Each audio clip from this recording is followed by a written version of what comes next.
So this is the resistance report for day 489 since October the 7th. I'm reporting this on February 6th. It is ceasefire day 19.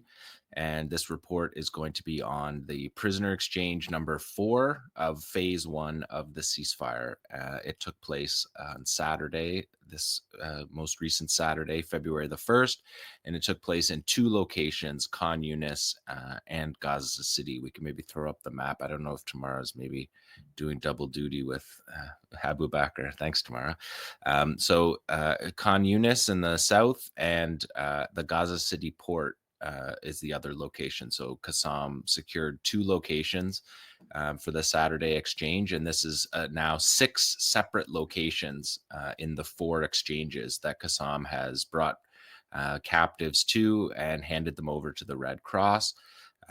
So this was a particularly interesting one. There was quite a show of force in the days leading up to it. The negotiators, Netanyahu and the Israeli negotiators, had complained about people being too close to the captives in the release in Khan Yunis that took place the previous Thursday, when we were on air last Thursday. It was happening. And it took place outside of Yahya Sinwar's family home in Khan Yunis, and also in the north near Kamal Adwan Hospital in the north of the Jabalia refugee camp. And Netanyahu and the negotiators had said that people had gotten too close, and that is what was holding up the release of Palestinian prisoners, which is not true, because Israel was holding up prisoners' releases previous to that. And we've seen their statements that they're going to rearrest people if they have expressions of joy. But in any case, the mediators communicated with Hamas. So Hamas communicated on an international level through the mediators, through the tripartite mediation that has gone on for the ceasefire. So they're able to function on an international level. Then the message gets down to Gaza, to the national level throughout Gaza, from the furthest to the north to the furthest to the south. Qassam is able to get that message and relay it to the local level. So you're talking about 3 levels of command and control responding in less than 36 hours to this claim. And Hamas able to pull that off. So a demonstration of strength, of capability after this war, that in April of last year, Netanyahu said that he was one step away from total annihilation of Hamas. And we'll remember that previous to that, Netanyahu said that the goal of the war in Gaza is to eliminate the Hamas movement and the idea of it going forward for generations. So just spectacular failure. And the footage that we're going to see is just a remarkable testament to the fact that the Qassam Brigades are not only not annihilated, they're in total control of the Gaza Strip, and they're able to respond within literally within hours and pull off these exchanges. And they did it again. So let's take a look at the first video. This is the video. And just to say, we're not showing the captives. They've been shown on the media, but the Third Geneva Convention is going to be what we operate on, and we're not going to show footage of the captives. I think that matches with YouTube community guidelines as well, although the releases were on Al Jazeera Arabic and English, both, and YouTube had those on. But we'll follow the Third Geneva Convention. It's a good way to operate, and we'll leave them out of this footage. If we look at video number 1, the production quality.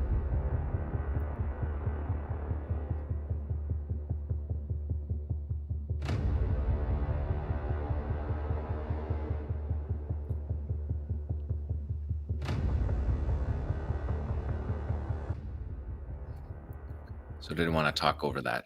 The production quality of this is remarkable. That audio track runs through it all. You can see there the shadow unit taking the captives off their wall, organized, taking the message directives. We'll break this down after, but we'll show you what we're seeing right now, and I'll I'll break down these details after. They have martyr posters ready. They have trucks that the Israeli military immediately said were theirs, that were captured on October 7th. You see an organized space, completely organized. Um, you see fighters saluting Mohammed al-Deif. Um, you see the captives going in with the Red Cross. No crowds around. The crowds were kept back by hundreds, if not thousands, of Qassam fighters. Again, we've removed the prisoners from here, but they're signing over here for the Red Cross. This is in Khan Yunis. And these sites were secured simultaneously in Khan Yunis and at the Gaza City port. So this is the departure of the first set. There's two released in Khan Yunis, and you can see the show of force from the fighters. Again, another effectively a parade of fighters. You can see their intact trucks, presuming that these trucks have made it through the war in some sort of underground, presumably in the tunnels, to keep them in this shape. So Qassam emerging from the war with just a really significant show of strength and force in the face of the Israelis. And this is something that is on Israeli television. It's the one and only time that Gaza is actually on television in Israel. People would be shocked if they knew how little Israeli television reports on Gaza actually on the ground or sees what's happening. The military censor covers all of this. But because this is a prisoner exchange, the Israelis are watching this very closely. So it's an opportunity to communicate directly with the Israelis. And Hamas met that moment and definitely communicated with the Israelis. We'll break down some of these things that we're seeing after this video, but this is a 4.5 minute video of excellent production quality that we have seen throughout.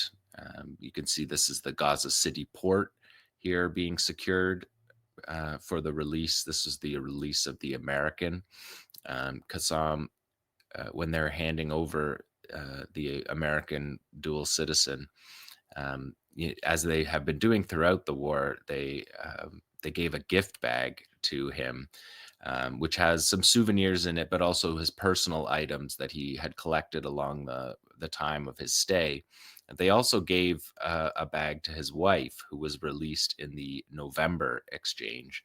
And in this, on the PA announcer said, "You're watching the signing process. That is the handing over that is taking place right now. As you can see from these images, they remain proof. We truly know the meaning of a captive and how to preserve their lives according to our beliefs and our religion."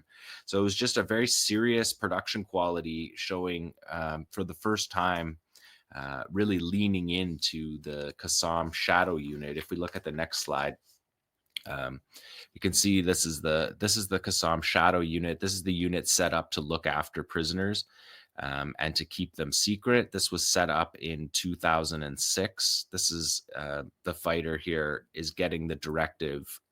This was from the video. He's getting the directive that says top secret. If we look at the next slide, he opens it up and you can see the details in it. It says that based on the directives from the Qassam Brigade leadership, the handover of prisoner ID number, ID number X, ID number X, according to the established protocol. So they're showing here the shadow unit. The shadow unit was in previous videos. We saw them in black on the stage with Tavor IDF captured rifles. But this was the first video that Qassam really leaned into the role that the shadow unit plays. And the shadow unit was created in 2006.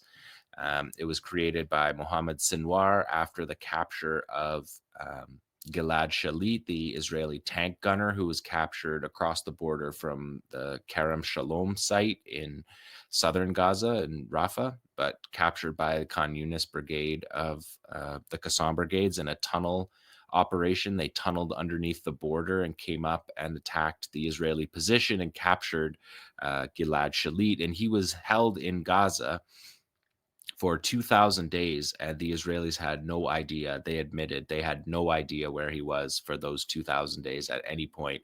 There was multiple military operations during that time, and he was kept completely secretive. So this unit has a prominent role. And it's in this case, they are facilitating the exchange. This is exchange number 4. 183 Palestinians were released, 18 with life sentences, 54 with long sentences, and 111 from Gaza, and that were taken after October 7th and taken to the torture camps, had no charges against them, no evidence against them, just captured as bargaining chips and tortured. And as the months and years pass, we're going to hear about the details. We know from Sidi Tamam, which is one major torture camp, the brutality that existed in there, but we're going to hear, I think, more of that. And so this was the first release of people from Gaza. So it was a very celebratory event. The breakdown of the Palestinians released was 54 Fatah al-Aqsa Martyrs Brigades, 8 Qassam, 6 𝐐𝐞 𝐄𝐥𝐞𝐜 Islamic Jihad, 2 PFLP Abu Ali Mustafa Brigades, and 2 DFLP National Resistance Brigades. And this is still part of phase 1 of the ceasefire, during which 292 Palestinians will be released who have life sentences, essentially being rescued from the grave. Israel believes that when they give them these life sentences, sometimes they give them 50 life sentences, that is the end of their lives. And so these prisoner exchanges are essentially bringing people back from the grave. And that's what the shadow unit, if we look at the next slide, the shadow unit was first, like I said, was founded in 2006 with Gilad Shalit, but it was first recognized in 2016 after the 2014 war in Gaza, where there were soldiers captured, and the bodies of soldiers captured. Qassam released this video showing the shadow unit and their job. And they're very good at their job. None of the Qassam captives, like I said, Gilad Shalit, no trace. They had no idea where he was for 2,000 days. This war is 485 days, and they have had no idea where any of the captives that are held by Qassam there was no intelligence successes that marked this battle at all. And if we remember, the one time it appeared that Israel had intelligence, it was that they were lured into a tunnel in the Jabalia camp back in May during the second invasion of the Jabalia camp, and they captured Israeli soldiers in the tunnel. And we're still waiting to see those soldiers be released. They'll be released in phase 2. And they also captured a rifle during that time. So the shadow unit looks after the prisoners and reports directly to Mohammed al-Deif, the chief of staff of the Qassam Brigades, who was announced killed last week. He was killed back in the summer, but Qassam acknowledged his death just last week. So according to the 2016 video, Qassam said that the unit treats enemy captives honorably in line with rules of Islam and provides for their needs, taking into account the treatment given to the prisoners of the resistance in the hands of the enemy. So given the treatment of the prisoners of the resistance in the hands of the enemy, instead of a vengeful, because of the torture and death, more than 58 Palestinians have been killed since October 7th inside Israeli prisons through torture. That given the treatment of the prisoners of the resistance in Israeli jails, rather than vengeance, they treat these prisoners well. And every single prisoner who has come out has said that. And in this release, the American in the video that I just showed, I cut him out, but he spoke of the treatment that he got, and thanked the Qassam Brigades, as everyone else has, for keeping them safe, moving them around from place to place, away from Israeli bombing and Israeli attack. So the juxtaposition of the shadow unit and Netanyahu's claim that people may remember back a couple months ago when he offered $5 million to anyone who wanted to turn over prisoners. That's a joke in Gaza. It was right from that moment a joke in Gaza. But on Saturday, when this footage was being shown, it was a joke on Israeli television as well. The state broadcaster's military correspondent said, "How many Hamas activists were tempted by our offer of $5 million for information on any prisoner during the war?"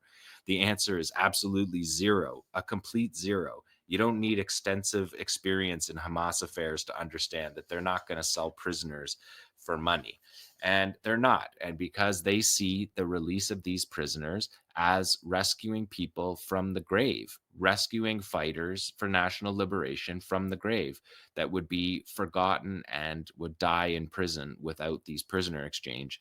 And in fact, Mohammed al-Deif, who is the leader of Qassam, his first operations unit was a soldier kidnapping unit.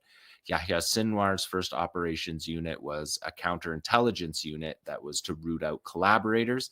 And Mohammed al-Deif, he was part of a soldier capture unit that was trying to capture soldiers in order to return the leadership and cadre of the Qassam Brigades, the early Qassam Brigades at that point, and the fighters within prison. So it's a very important unit that was not shown in this way as clearly as it was in this last exchange. So, and if we look at the next picture, this one really upset the Israelis. This is the shadow unit logo on a truck captured in the envelope on October 7th. And Israeli TV pointed that right out, right off the bat. Because again, Israel is watching this every moment of this.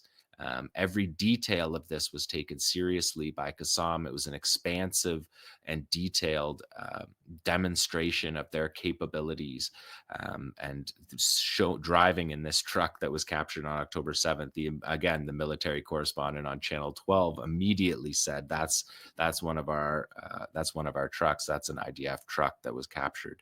And the look of these vehicles is remarkable too, because they have survived the war, presumably underground, because everything else above ground was destroyed. And they're able to carry out this demonstration in front of the Israelis, who normally military censor covers anything related to the captives.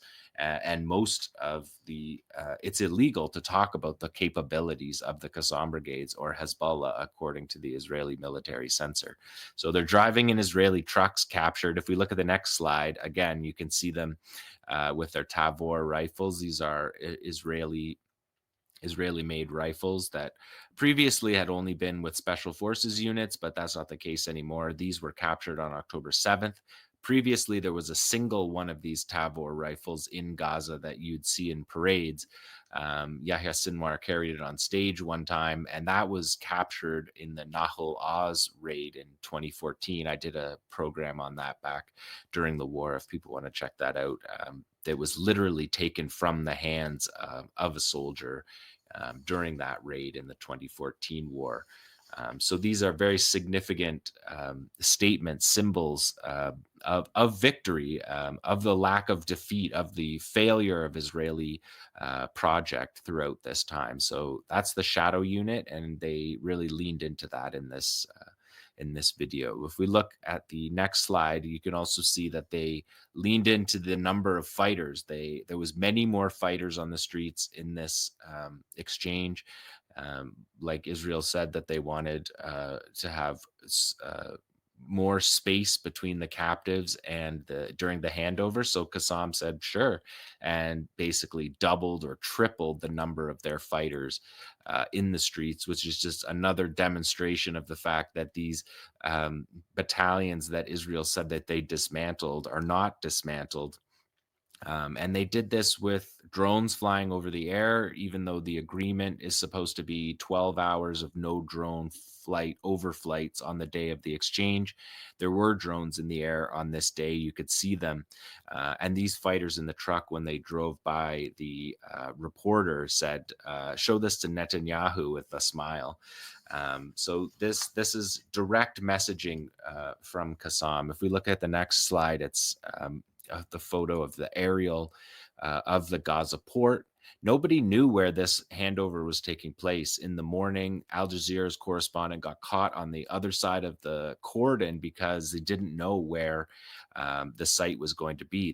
They were able to secure two sites simultaneously in Khan Yunis and the Gaza City port. They were able to bring truckloads of fighters, pristine trucks that were survived the war and were in perfect shape, with hundreds, if not thousands, of fighters present to secure the area.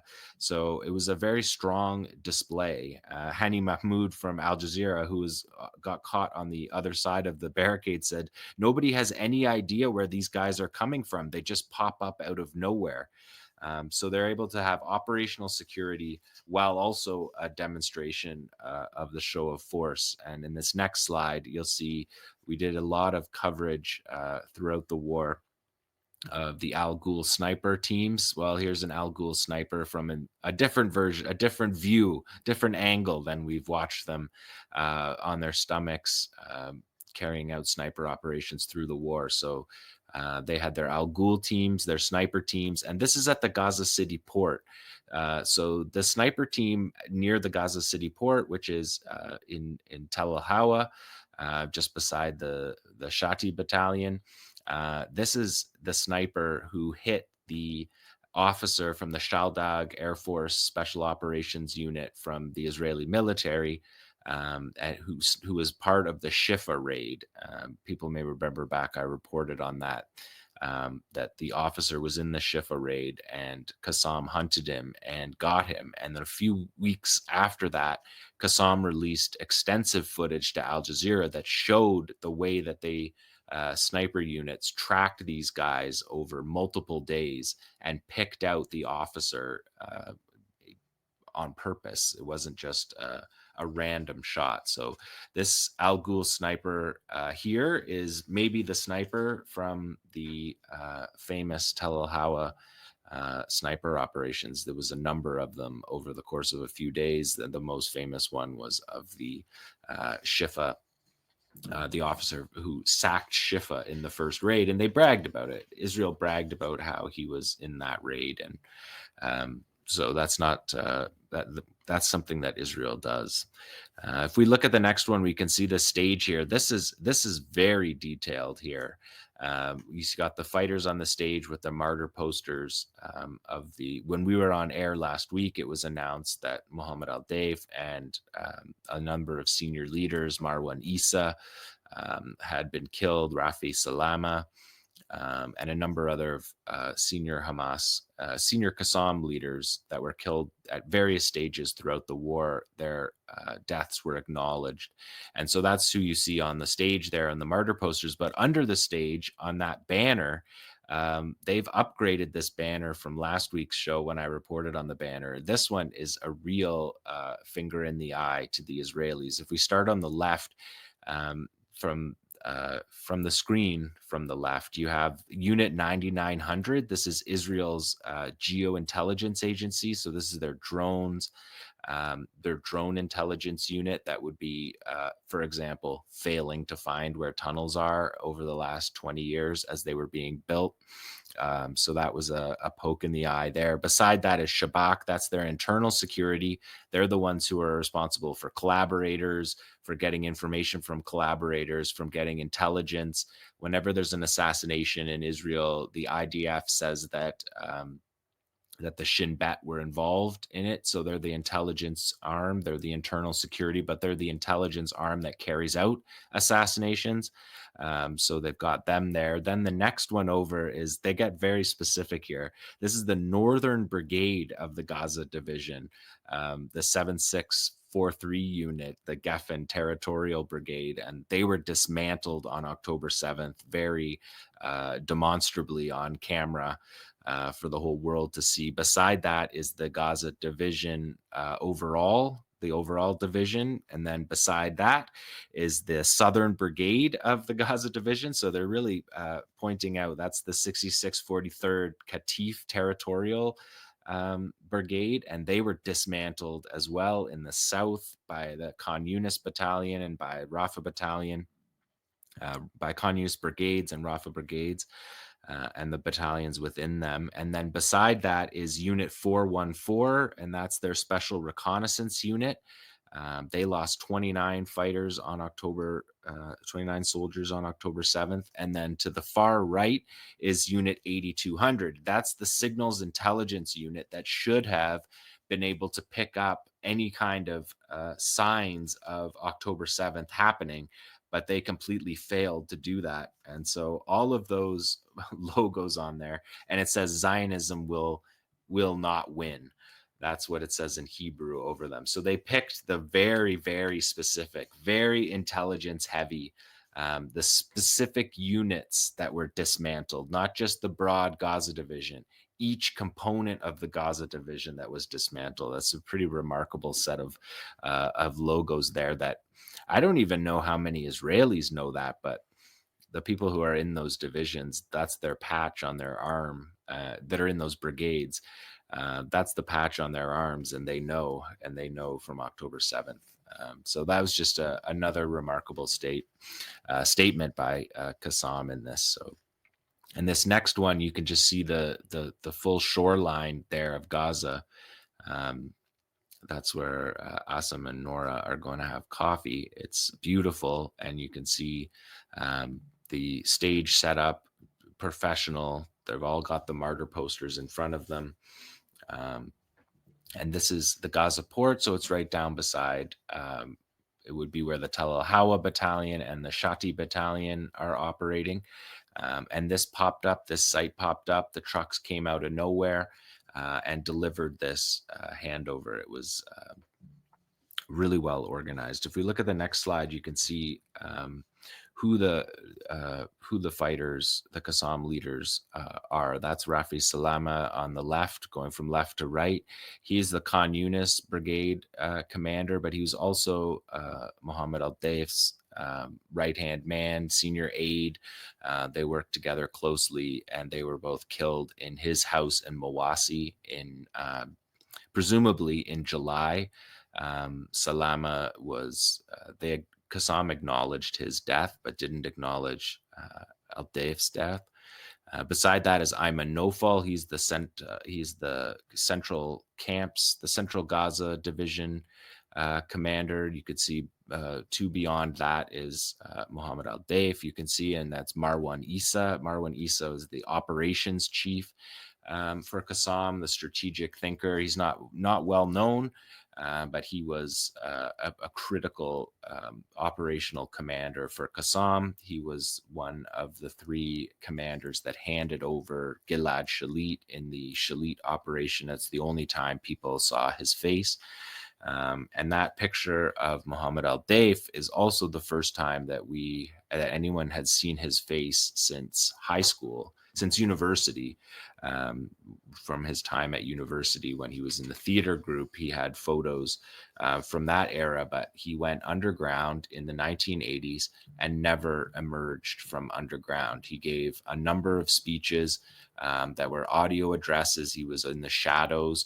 The Qassam Brigades played on the fact that Israel believed that he had been blind, he was a quadriplegic, that he survived 7 to 9 assassination attempts on him. One that completely demolished the car.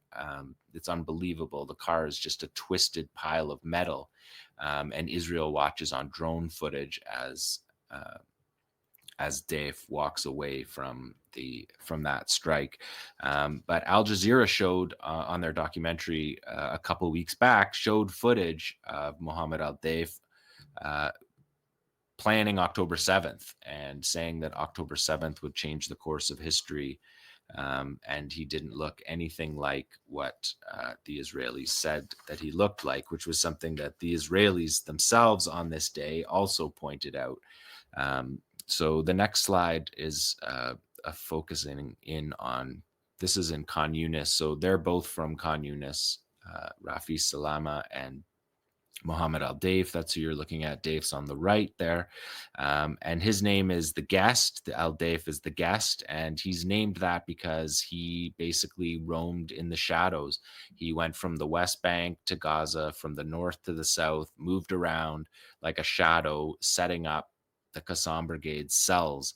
And he lived underground for so long that they called him the guest because he would stay in people's houses. He would never stay in the same house multiple nights. There was, like I said, no pictures of him after he graduated from university at the Islamic University of Gaza, like all the core Qassam cadre.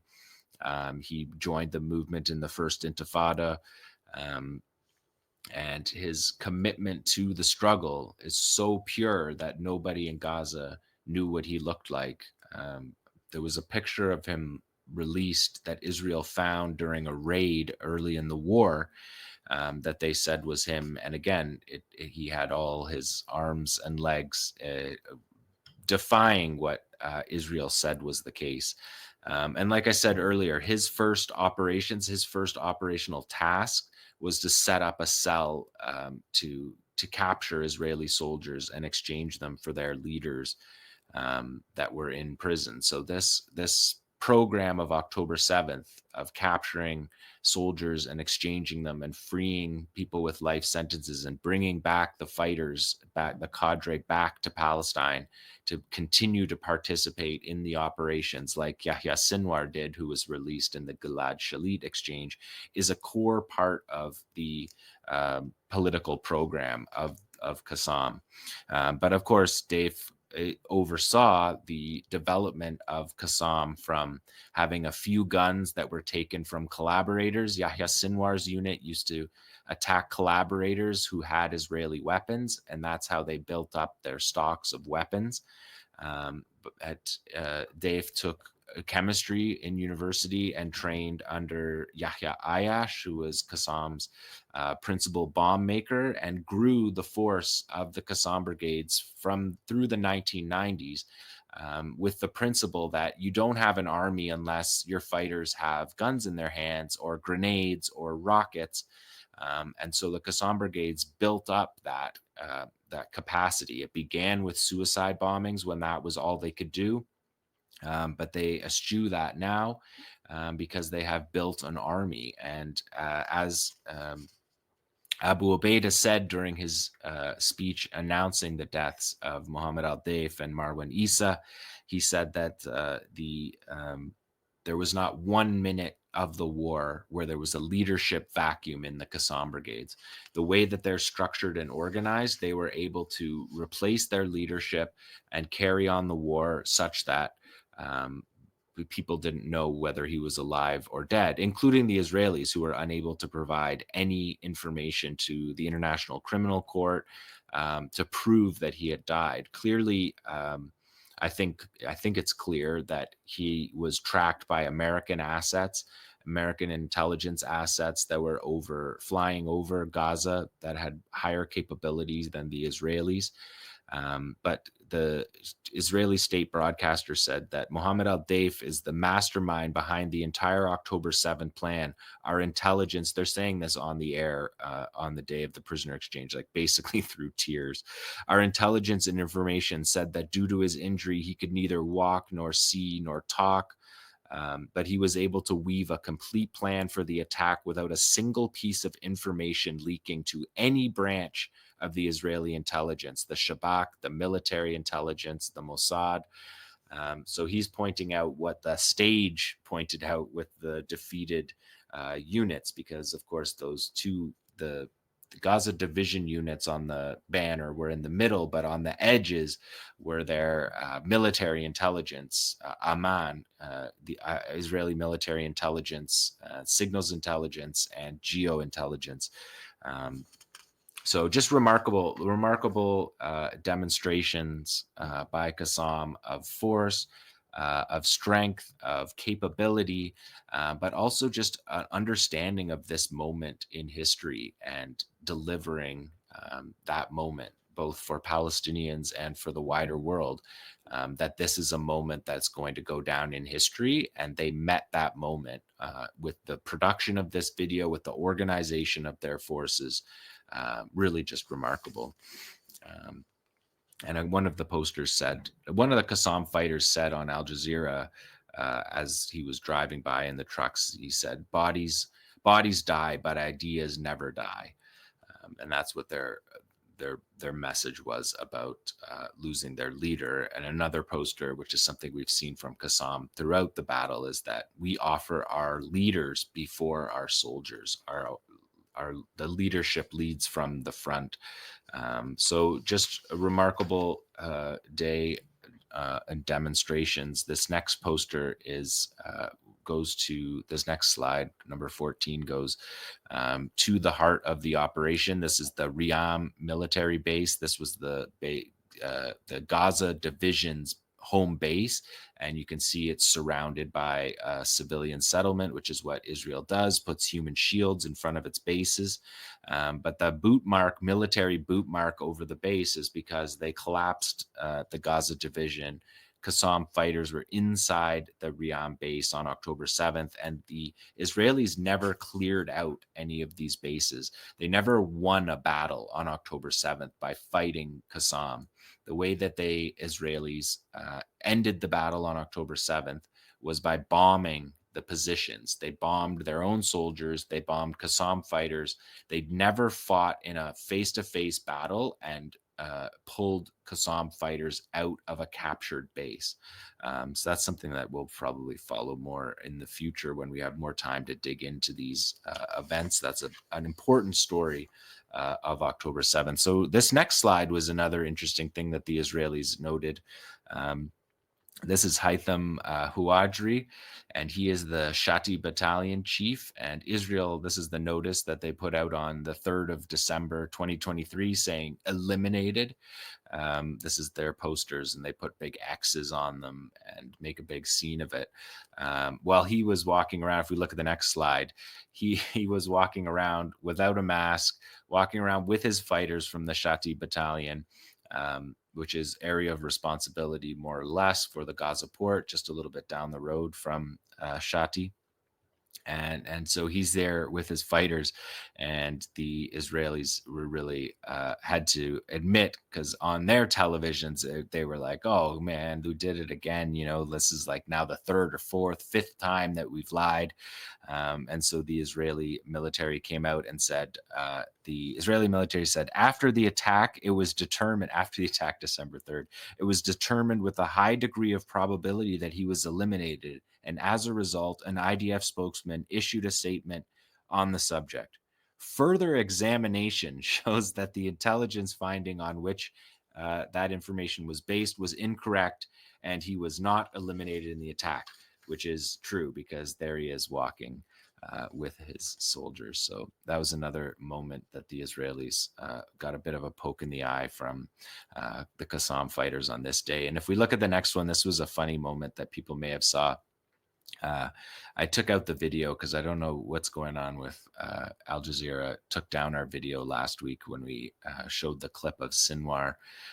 So I don't want to have that happen again. But this is Mohammed Karika. He's doing his stand-up piece. He's walking along the row of hundreds of fighters, and he's doing his stand-up, and he's saying, all these battalions are here. They're out in force. And he says, Zaytun battalion, Shujaiya battalion, the Shati battalion are here. And you can see the guy looking over his shoulder there with his eyes on the back of his head. And then if you show the next slide, Tamara, he reaches forward and taps him on the arm, and he says, when he finishes the report, he's very polite about it. He's like, finish your report. And then when Mohammed finishes the report, he turns around and you can hear on camera that he says the Tufa battalion is here as well. And Tufa and Daraj are the old city of Gaza, and they fought significant battles throughout this war. And there was probably more battalion. I'm sure the Tal al-Hawa battalion was there as well.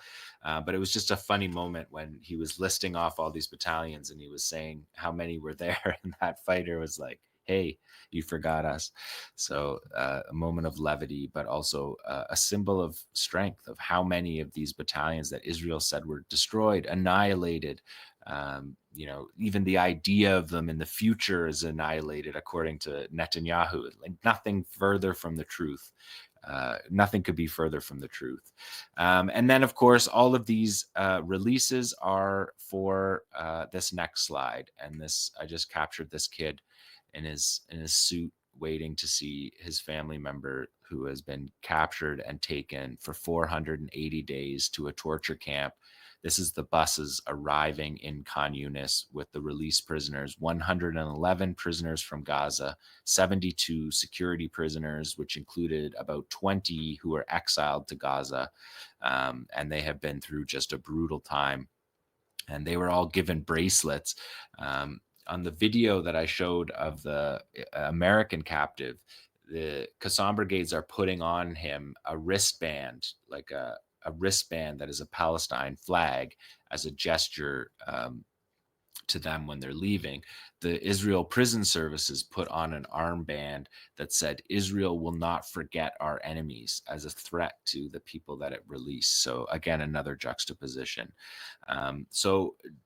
This is, again, phase 4. This is stage 4 of phase 1, and phase 2 negotiations were supposed to start on Monday.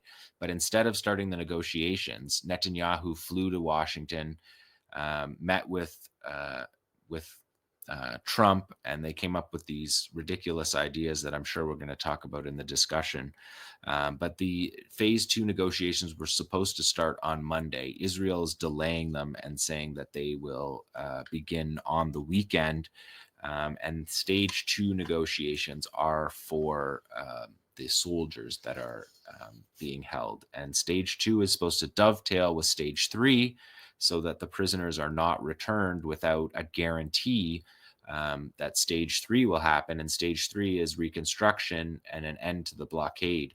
So Trump's statements about making a Riviera in Gaza, it's not clear where that stands on phase 3 of the negotiations, because without phase 3, Israel's not getting back their phase 2 captives. So that is the resistance report for this week. I broke down exchange number 4. Exchange number 5 will be happening on Saturday.